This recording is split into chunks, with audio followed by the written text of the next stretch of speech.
ان الله غفور رحیم، و تحقیق الله متعال بخشنده و مهربان است. خود چگونه بخشنده و مهربان است؟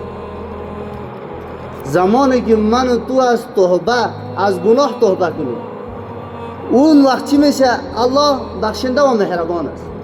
توجه به اعمال نیک داشته باشید، اطیع الله و اطیع رسول باشید. اینمی وقت است که الله متعال، سخن الله متعال است، صدق الله العظیم. کی از رازگوتر از الله متعال؟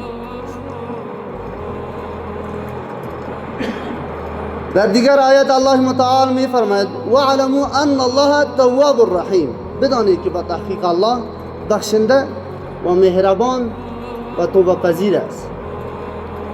تواب الرحیم توبه پذیر است. و تو که به سوی الله بروی.